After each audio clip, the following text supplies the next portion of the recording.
கருணாநிதி சிலை உடைக்கிறத பத்தியே பேசுறாரு அப்படின்னு சொல்றாங்க. நீங்க டெய்லி சிலையை திறந்துகிட்டே போனா தொண்ணூத்தி 2001 வந்தாரு. அப்பதான் அவர் வந்து ஏரி குளங்கள் எல்லாம் பட்டா போட்டு என்னோட அனுபவத்துல செயல்படல. என்ன என் அனுபவத்துலதான் நம்ம வந்து இவரோட அரசியல்வாதிக்குள்ள பதில் சொல்றாரு. நான் எளியவன், என்னால வந்து கடுமையான விமர்சனத்தை முன்வைக்க முடியல. சீமான் ஒரு ரூட்டே கண்டுபிடிக்காம கஞ்சாவை நீங்க வந்து சவுக்கு சங்கர் மூலமா ஒரு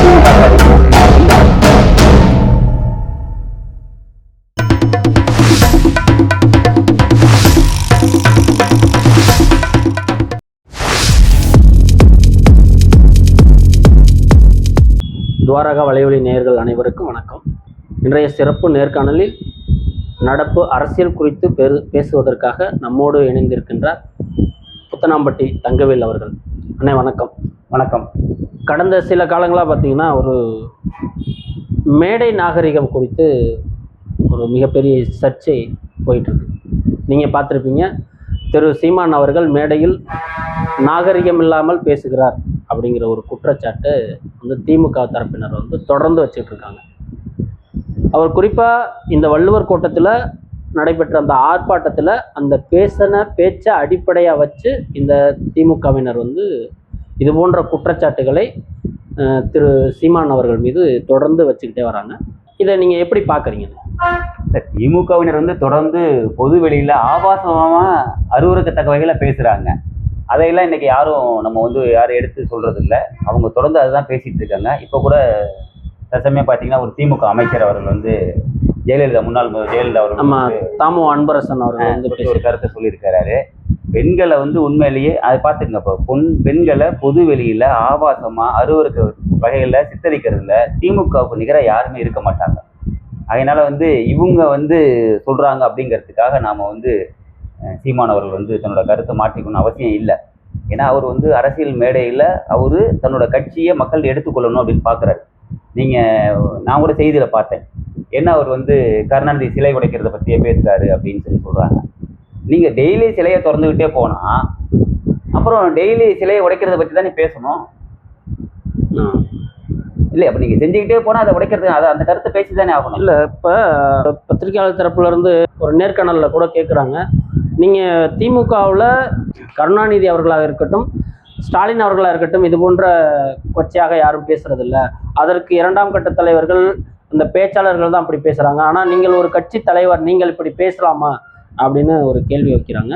அதற்கு அண்ணன் சீமான் அவர்களும் அதற்கான பதிலை கொடுக்குறாங்க. இதை நீங்கள் எப்படி பார்க்குறீங்க? இல்லை, அன்னைக்கு அவங்களோட அரசியல் வேற மாதிரி இருந்துச்சு, அதனால அவங்களுக்கு அந்த பேச்சு தேவைப்படாமல் இருந்திருக்கும். பட் இன்னைக்கு அந்த அளவுக்கு ஒன்றும் ஒரு நல்ல அரசியலான சூழ்நிலை இல்லையே. இன்னைக்கு திமுகவில் வந்து ஆட்சியோட சூழ்நிலை அப்படி இல்லை. அதனால வந்து இன்னைக்கு இவங்களுக்கு வந்து கொஞ்சம் விகாராசை தான் பேசி ஆகணும். நம்ம பேசாம போனோம். அதாவது அண்ணன் சொல்ற மாதிரி நீ எந்த மொழியில பேசுறியோ அதே மொழியில தான் நான் கடுமையான விமர்சனங்கள் வச்சுதாங்க ஆகணும். கடுமையாக விமர்சிக்க கூடாதுன்னு சொல்லவே கூடாது. நம்மளுடைய கடுமையா நானே கூட கடுமையா விமர்சிக்கிறேன். கடுமையா விமர்சித்து தான் ஆகணும். நீங்க வெறும் புகழ்ச்சியை மட்டுமே பேசிக்கிட்டே போனா, திமுகவோட தன்னோட ஆட்சியோட புகழாரத்தை மட்டுமே பேசிக்கிட்டே போனா அதனோட குறைபாடுகளை நம்ம அதிகமாக பேசணும். அவங்க வந்து ஒரு மாயையை ஏற்படுத்துறாங்க. ஏன்னா இன்னைக்கு பார்த்தீங்கன்னா கம்யூனிஸ்டுகள் வாயை திறக்கிறது இல்லை, விடுதலை சிறுத்தைகள் கட்சிகள், கூட்டணி கட்சியில் யாரும் வாயை திறக்கிறது இல்லை, மனிதநேய மக்கள் கட்சி வாயை திறக்கிறது இல்லை. அப்போ பேசக்கூடியவங்க எல்லாமே பேசாமல் இருக்கும்போது எல்லாத்துக்கும் சேர்த்து வட்டியும் முதல்ல ஒருத்தர் பேசிதானே ஆகணும். இல்லைன்னா களம் எதிரிகள் இல்லாத களம்னு போயிடக்கூடாதுல்ல. இது ரொம்ப பேராபத்து. இது எதிரிகள் நிறைந்த களமாக இருக்க வேண்டிய தமிழ்நாட்டில் இன்னைக்கு எதிரிகளே இல்லாத களம் மாதிரியான நிலை இருக்கிறது வந்து நல்லதல்ல. இல்லை, அவங்க குறிப்பாக திமுகவினர் ஆரம்பத்திலலாம் சொல்லுவாங்க, மறைந்த தலைவர்களை பற்றி ரொம்ப தரைக்குறைவாக பேசக்கூடாது அப்படின்னு சொல்கிறாங்க. ஆனால் அதே நேரத்தில் தான் தாமோ அன்பரசன் அவர்கள் வந்து அந்த ஒரு விழாவில் வந்து பேசுகிறாங்க, திரு எம்ஜிஆர் அவர்களையும் ஜெயலலிதா அவர்களையும் இணைத்து ஒரு மாதிரியாக பேசுகிறாங்க. அது வெளிப்படையாகவே பேசுகிறாரு, அதை நம்மளால் பதிவு பண்ண முடியலை. இதை நீங்கள் எப்படி பார்க்குறீங்க? இல்லை, நீங்கள் உதாரணத்துக்கு பார்த்தீங்கன்னா மறைந்த தலைவர்கள் பெயரை சுட்டிக்கிட்டே வரலாமா? அதுக்கு ஒரு அளவுகோல் இல்லையா? திருச்சியில் நூலகத்தை நீங்கள் வந்து புதுப்பிச்சிருக்கீங்க. திரும்ப திருச்சிக்கு ஒரு பெரிய நூலகம் வருது அப்படின்னு சொல்லி அதுக்கு நாங்கள் கலைஞர் பெயரை சூட்டுவோம் அப்படின்னு சொல்லி நீங்கள் கொண்டு வரீங்க அப்படின்னா இது ஒரு சலிப்பா இல்லைங்களா? இல்லை, இது மரபு தானே. அரசு சார்பாக செய்யக்கூடிய திட்டங்களுக்கும் அந்த கட்டிடங்களுக்கும் மறைந்த தலைவர்களை பெயர் வைப்பதுங்கிறது ஒரு காலங்காலமாக பின்பற்றக்கூடிய ஒரு மரபு தானே. இதுல எங்க உங்களுக்கு முரண்பாடு? இல்ல, அது ஒரு சலிப்பு தட்டிடும். நீங்க பின்னோக்கி போகணும். நிறைய பேர் வந்து சீமானவர்கள் கூட இவங்க ஆந்திராவை எடுத்துக்காட்டா சொன்னாங்க, ராஜசி ரெட்டிக்கு செலவழிச்சாருன்னு சொல்லிட்டு. நம்ம இன்னொரு 15 ஆண்டுகளுக்கு முன்னாடி போனோம் அப்படின்னா உத்தரப்பிரதேச முதல்வர் மாயாவதி அவர்கள் வந்து கன்சிராமுக்கு செலவழித்தார்கள், யானைக்கு செலவழித்தார்கள், பணமாலையா போட்டுக்கிட்டாங்க. கடைசியில் அது மக்கள்கிட்ட வந்து அருவருக்க தகவல் ஆகி மக்கள் எழுச்சி வந்து கடைசியில் அவங்க இது வரைக்கும் வரவே முடியல. எல்லாரும் சொல்லுவாங்க வேற காரணங்கள், பண மதிப்பிழப்பு நடவடிக்கை அப்படின்லாம் சொல்லுவாங்க. மக்கள்கிட்ட சலிப்பு திட்டி போயிடும். நீங்க எங்க பார்த்தாலும் ஒரே சிலையா வைக்கிறது, ஒரே பேரா வைக்கிறது, அந்த அளவுக்கு ஒன்றும் கருணாநிதி நம்ம ஒரு பெருசா பார்க்க தேவையில்லைங்க. அவரு தான் தமிழ்நாட்டுக்கு எல்லாமேவா? அவரு தான் தமிழ்நாட்டுக்கு அழிவை இன்னும் சொல்ல போனா. நான் நிறைய விஷயங்கள் புள்ளி விவரங்களா சொல்லலாம். அவர் ஆட்சிக்கு இருந்து பார்த்தீங்கன்னா 89-91 வந்தாரு, கட்டவிழ்த்துப்பட்ட நிர்வாக சீர்கேடு. 96-2001 வந்தாரு. அப்பதான் அவர் ஏரி குளங்கள் எல்லாம் பட்டா போடுறதுக்கு அவர் தான் அந்த ஜியோ அரசாணை பாஸ் பண்ணாரு. அவர் ஆரம்பிச்சதுக்கு பிறகுதான் இன்னைக்கு அரசு நிலங்கள் எல்லாமே பட்டா போட வாய்ப்பை ஏற்படுத்தி கொடுத்தது. நீங்க ஒவ்வொரு காலகட்டத்திலயும் இவர் பண்ணது தான் சீரழிவே. அப்புறம் இவர் பேசாம என்ன பண்றது? முதல்வர் அவரை பத்தி பேசும்போது அவர் செய்த குறைகளை சொல்ல, அதே நேரத்துல அவர் செஞ்ச நிறைகளையும் நம்ம சொல்லணும்ல, அதையும் நம்ம சிந்திச்சு பார்க்கணும்ல. அவரு சொல்ற நிறைகளை நாங்க எதுக்கு சொல்லணும்? எதிர்கட்சி அந்தஸ்தில் இருக்கக்கூடியவங்க ஆளுமைக்கிற குறைகளை சொல்லுவோமோ, அவங்க நிறைகளை எதுக்கு நான் சொல்லணும்? அவங்கள்ட்ட என்ன நிறைய இருக்கு சொல்லுங்க. முதல்ல நாங்களாம் நொந்து போயிருக்கிறோம், நிறைய கிடையாது. முதல்ல நீங்க வெறும் 1000 ரூபா கொடுத்தா போதுமா? நான் திரும்பவும் அதை தான் சொல்றேன், ஏற்கனவே சொன்னது. 1000 ரூபா கொடுத்தா எப்படி போதும்? 1000 ரூபா கொடுத்தீங்கன்னா வெறும் 1000 ரூபா மட்டும்தான் இருக்கும், மற்றது எல்லாமே இல்லாம போயிடும். அப்ப மாணவர்களுக்கான அந்த உதவித்தொகை செய்வதே தவறு அப்படிங்கிறீங்களா? இல்ல, நான் என்ன சொல்றேன், ஒவ்வொரு காலகட்டத்தில் வெறும் பணமா மட்டுமே நீங்க கொடுத்துட்டே போக முடியாது இல்ல. நீங்க வேலை வாய்ப்பு என்ன இருக்குது? நீங்க ரீசெண்டா ஒரு செய்தி பார்த்தேன், ராஜஸ்தான்லயே நம்ம வெளி மாநில இருந்து இவங்க பஸ் விலைக்கு வாங்குறாங்க. ஏன் தமிழ்நாட்டில் நீங்க அரசு தரப்புல பஸ் கட்டும் தொழிற்சாலையை ஆரம்பிச்சு பல ஆயிரம் இளைஞர்களுக்கு வேலை வாய்ப்பை கொடுத்து உலகம் முழுவதும் ஏற்றுமதி பண்ணுங்களேன். கேரளாவுக்கு மலையில் போகக்கூடிய பஸ்ஸை கொடுங்க, திருவிழாவுக்கு பஸ் அனுப்புங்க. எந்தெந்த மாநிலங்களில் பஸ் உற்பத்தி இல்லையோ அங்கெல்லாம் பஸ்ஸை விற்கலாமே, வேலை வாய்ப்பை கொடுக்கலாமே. நீங்க கொடுக்கறது 1000 ரூபாய், வேலை கொடுத்தா 20,000 வருமா? நீங்க சொல்றது வாஸ்தவம் தான். ஒரு பஸ் கட்டும் அந்த தொழிற்சாலையை நீங்க நிறுவுங்க, பல லட்சக்கணக்கான இளைஞர்களுக்கு வேலை வாய்ப்பை ஏற்படுத்தி கொடுங்கன்னு சொல்றீங்க. அதே நேரத்தில் அந்த தொழிற்சாலைகளுக்கான நிலங்களை கையகப்படுத்தும் போது உங்களை போன்ற சமூக ஆர்வலர்கள் தானே எதிர்க்கிறீங்க, அரசுக்கு எதிராக நீங்க செயல்படுறீங்க. இல்ல, இப்ப நீங்க இப்படியும் பேசுறீங்க, அதே நேரத்துல மக்களுக்கு இளைஞர்களுக்கான வேலை வாய்ப்பை நீங்களே உற்பத்தி செய்து கொடுங்க அப்படின்னு சொல்றப்ப இது ஒரு முரணா இருக்குல்ல. இப்ப நீங்க புதுசா இடத்துக்கே போகணும். ஏற்கனவே சிட்கோ தாட்கோன்னு இடம் வாங்கி வச்சிருக்காங்க நிறைய. உதாரணத்தை பார்த்தா மணப்பாறை பகுதியில் வாங்கி வச்சிருக்காங்க. ஒவ்வொரு மாவட்டத்திலும் இடம் இருக்குது, அந்த இடத்துல கட்டுங்க. நீங்க புதுசா வேணாம். விளைநிலங்களை ஏன் நீங்க குறி வைக்கிறீங்க? பரந்தூர் விமான நிலையம் பிரச்சனை அதுதானே வருது. விளைநிலங்களை நீங்க குறி வைக்கிறதுனாலதான் பிரச்சனை வருது. அதுங்க இடத்துக்கு போகாதீங்க. ஏற்கனவே நீங்க ஒதுக்கி வச்சிருக்கீங்களா, அந்த இடத்துல பண்ணுங்க. ஏன் 8 வலைச்சாலை நிராகரிக்கப்பட்டது?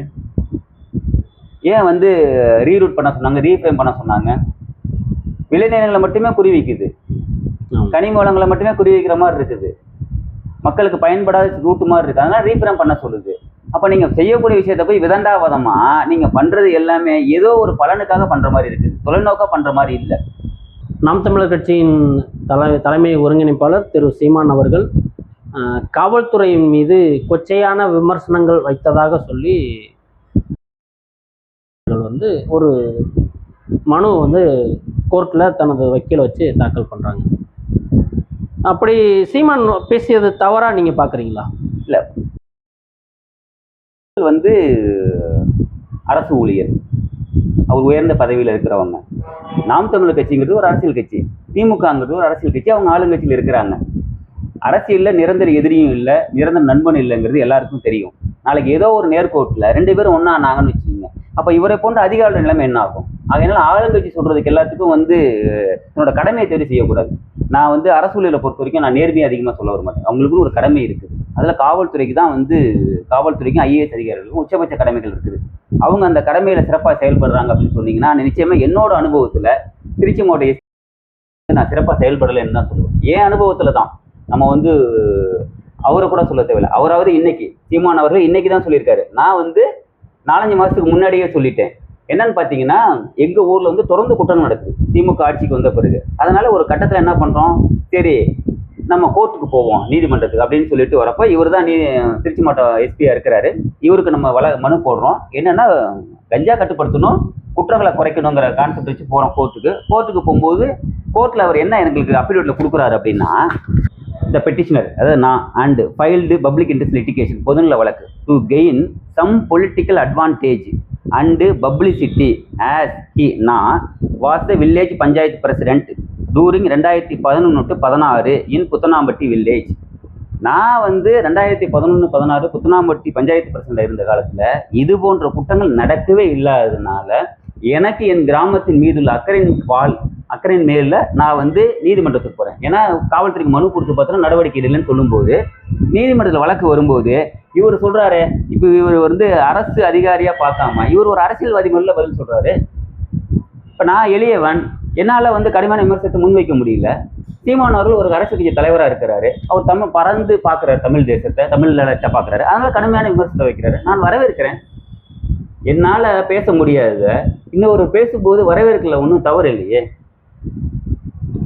இப்போ இவர் மட்டும் இல்லை, இதன் பிறகு டிஎஸ்பி அவர்கள் சொல்றாரு. எனக்கு வருத்தம் எல்லாமே அதுதான்.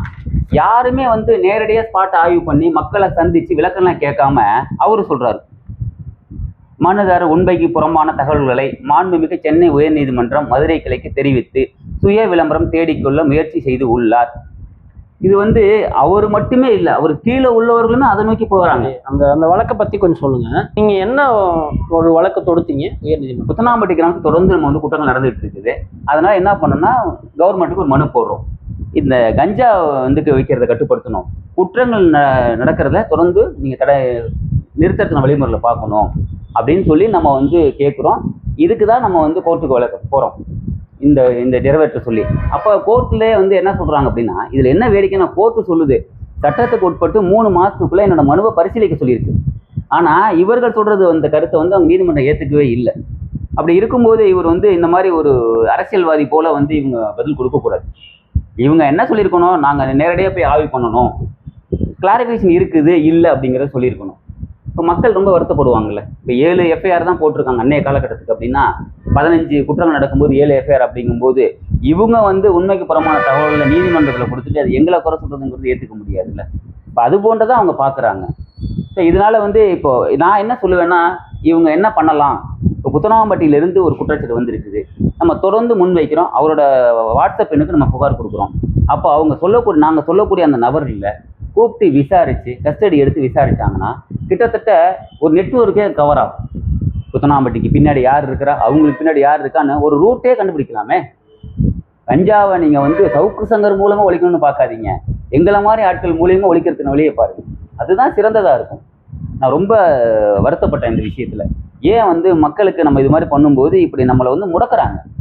இப்போ இதே தான் அங்கேயும் நடக்குது.